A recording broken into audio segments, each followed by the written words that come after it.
Good morning, everybody. This is April the 1st, and I have an announcement to make. And I preface the announcement by saying it's April the 1st because this is no joke. Hi, I'm Lowell Shepherd on board sailing vessel Wahine at Gypsy 402. And this is Pacific Solo. I'm preparing for the greatest challenge of my life, to sail solo across the North Pacific from Tokyo to Vancouver in June 2021. My journey will take me to the Great Pacific Garbage Patch and to the point farthest from land in any direction, a set of coordinates I call Nemo North. From there, I will turn towards Canada to reunite with my 92-year-old mother. And I want to take you on this voyage with me via this channel. So join me on this Pacific Solo expedition.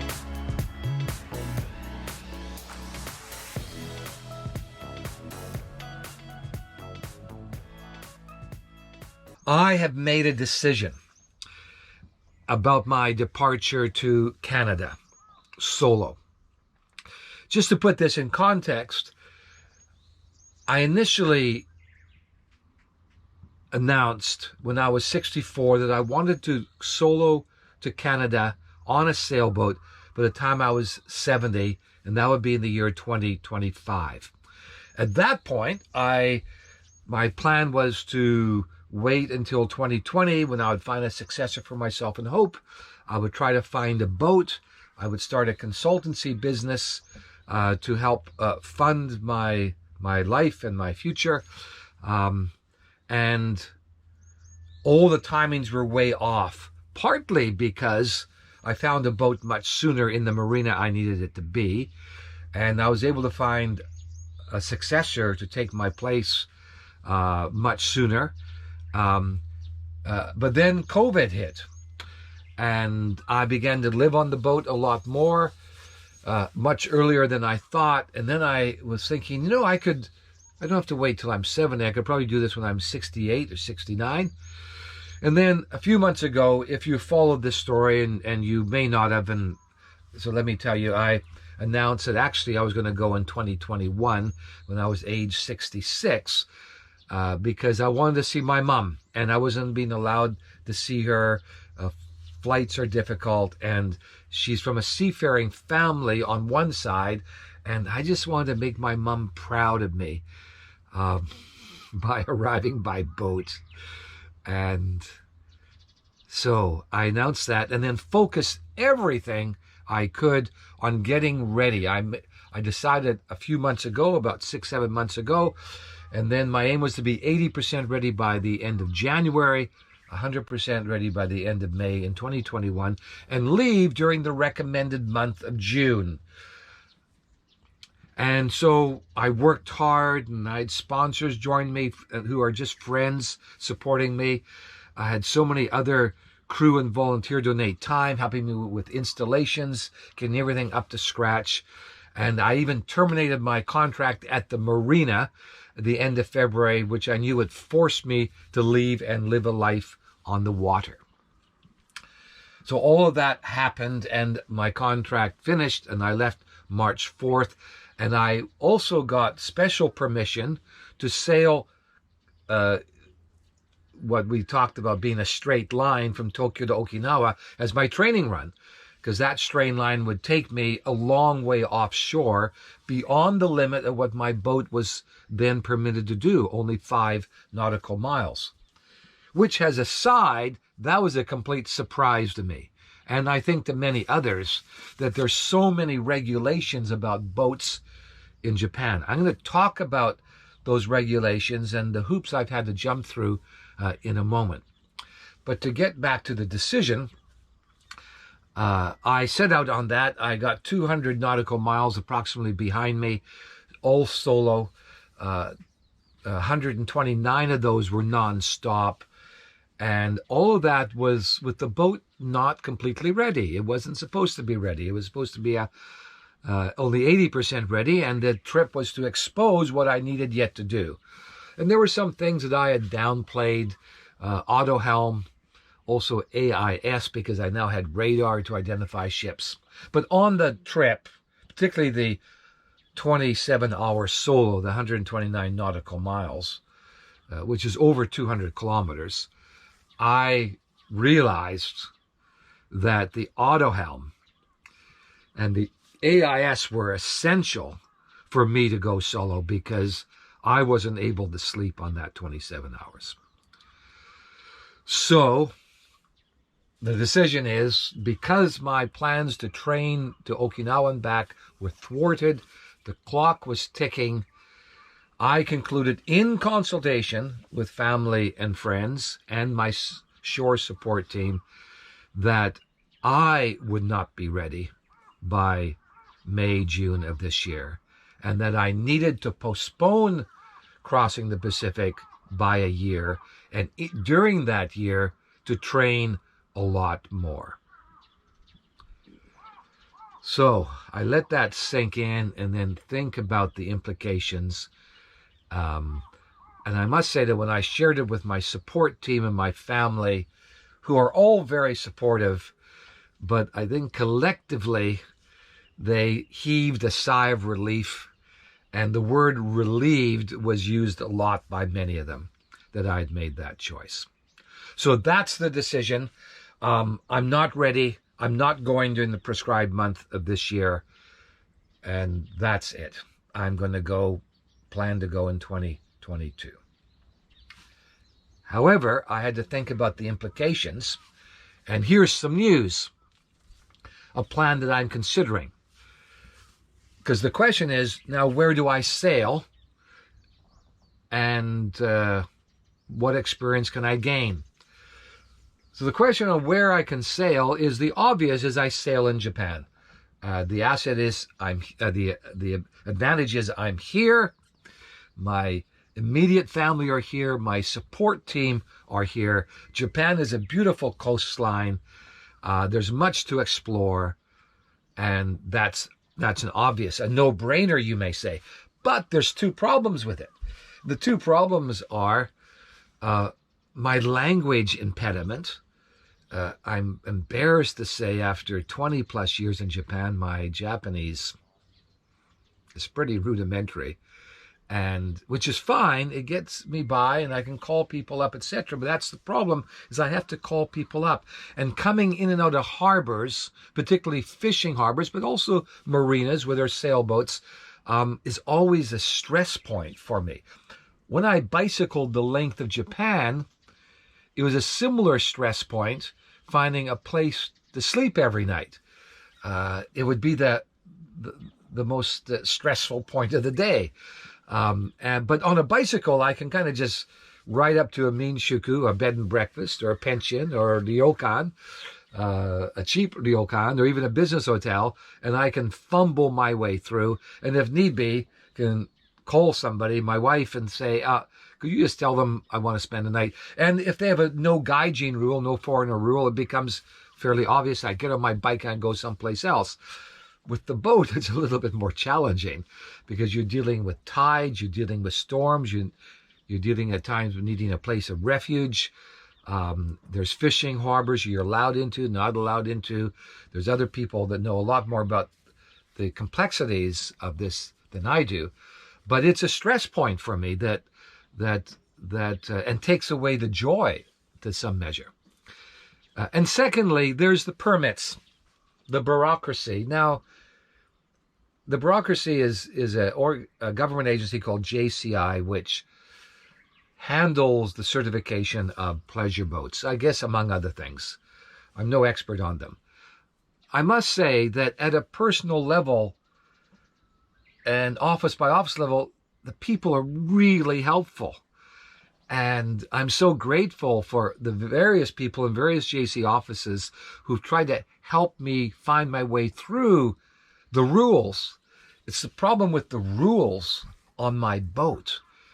And it took me a couple of months and many meetings to finally figure out how to get my boat certified so it go beyond 5 nautical miles. But it's only a 30-day temporary permit, which cost me a lot of money in terms of the equipment I had to buy, particularly this life raft right here, which is basically over $8,000 I had to pay twice as much as I would have to pay if I wasn't bound by the rules.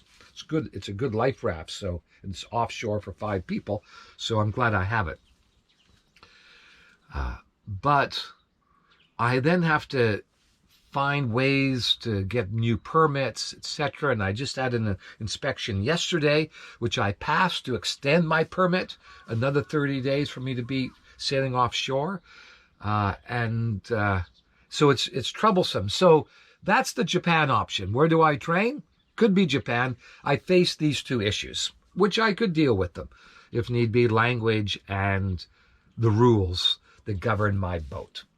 The other option, which I am pursuing at the moment, but have 3 hoops to jump through, is having a crew to sail with me to Canada this summer, during which I get great passage experience. I would really test the boat, and I would learn from a couple other people on board who would have expertise in areas I don't have expertise, either on the engineering side and or on the sailing side. And then when I get to Canada, I would train off the West Coast. And there's far fewer rules, and I'm on my home turf language-wise. And beautiful British Columbia is a beautiful place to cruise and coastal waters. Now, there's issues of islands and currents and tides, and some people say it's fraught with danger as well, but it's just another option. So I'm pursuing that option. To go with that option, there are 3 hoops I have to jump through. One is I still have to get the boat ready. I got to get the autohelm working and the AIS and the wind meter working. The AIS arrived in Japan yesterday, and it should be delivered to the boat within 24 hours. The autohelm, I'm nearly at a decision what to do, having investigated options, and hopefully by the end of this month, a new system is in place, or I repair the current system. And the same with the wind meter. It's just a matter of throwing some money at it. And all 3 of these options, it just comes down to throwing some money at it. So that's hoop number 1. Hoop number 2 is finding a crew and beginning to work together as a crew. And there are some options there, and I'm talking to some people. The challenge with getting a crew is ideally they should be Canadians. They probably won't be, but the problem with them not being Canadians is Canada is not allowing foreigners in at the moment, except for some special exceptions. And I may be able to fit the crew into 1 or 2 of these special exceptions. So I'm working on that at the moment, but the crew we need to really finalize within the next 2 or 3 weeks, by the end of April for sure, so we can get the paperwork ready, and then we could begin to talk about provisioning strategies, routes, responsibilities, etc. Because I need to be ready by the 3rd week of May, and the window really is only there until mid-June, I'm told by those who have done that passage before. So that's the second hoop, is I have to gather a crew.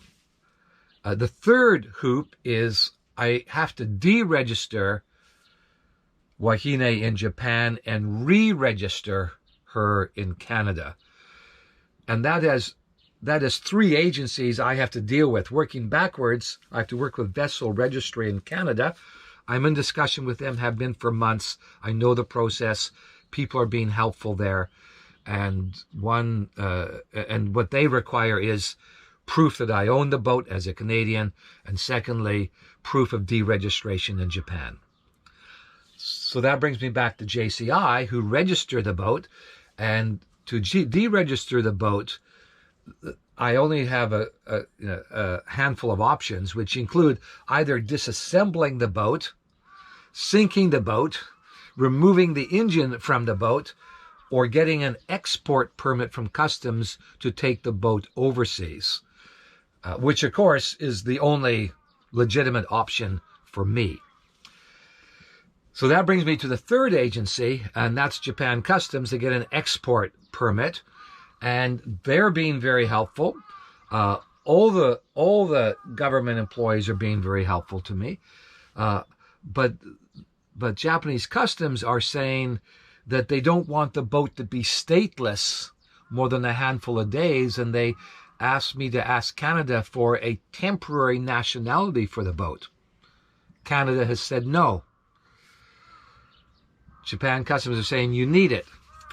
And so this is where I am at the moment in these discussions. Now, what I've been told is JCI, their offices in Tokyo, Nagoya, now the local place in Toba, they're all talking about my case, I'm told by the officer yesterday, and they're trying to resolve this situation for me. In fact, when I was in Nijima on the island outside of Tokyo Bay area, JCI officer walked up to me. Turns out he's from the Tokyo office. He was there on other business, but he saw my boat and he said he knew my case and just wanted to come and say hello to me. So I'm grateful that there's people inside JCI trying to sort that out. But that's the third hoop. I have to deregister in Japan, re-register in Canada. So I'm not sure I can pull all this off. I'm trying. I'm grateful for the goodwill of all those who've come along and helped me. And even some recent friends, such as Katz, the strawberry farmer, who wanted to buy my old baseball cap, Pacific Soul cap, because it was sweaty. And he became a patron as well. He's an amazing character. And he translated for me at the JCI. So even at this new place, I've had friends step forward to help me. So that's it. The decision is I'm not going this year. I'm going to go next year. If I stay in Japan, then I'll sail from Japan to Canada. But if I go to Canada, then I will sail from Canada back, which takes me by Nemo North through the garbage patch. I'd probably do the Hawaii route coming back, and so do it in 2 legs. But that's the plan. Pacific solo will be 2022 now at the earliest. One thing I'm learning is that although my goal is sure, the plans and the timings are always uncertain. And it's living with uncertainty while knowing what the goal is. So that's kind of where I am at the moment. In the immediate, I passed my inspection yesterday. They've certified me for another 30 days to be offshore. This time they're allowing crew on, because that was always my plan, is to solo out in the Pacific, perhaps as far as Okinawa, learn, test myself the boat, then have some experienced crew on with me to help me in my training. And so I'm pleased to say that Gregor, who lived on the boat with me for a month in October doing all kinds of repairs and work and projects, he's joining me for the month of April. And just for 3 or 4 days, Stefan, who's one of my sailing senpais, teachers, is joining me as well. So that's all the news from me, and I hope you find this useful. There is a blog where I'll outline all of this in writing if you're more interested in that. Sorry for the very long talking head, and I know that probably most people stopped after the first 30 seconds, minute, and that's perfectly fine.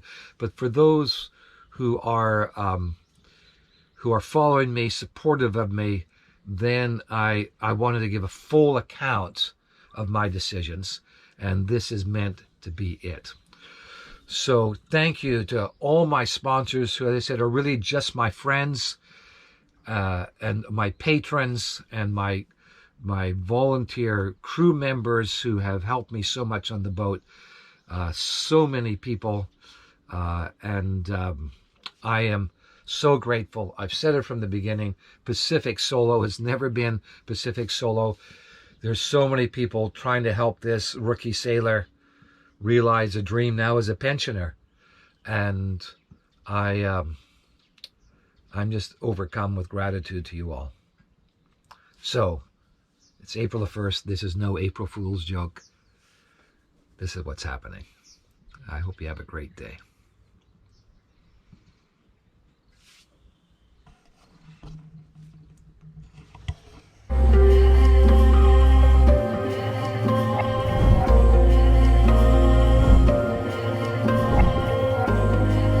You're not going to let the fear be the obstacle.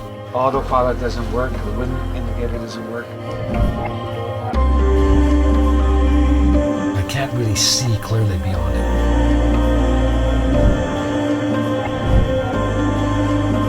Highs will be higher and lows will be lower.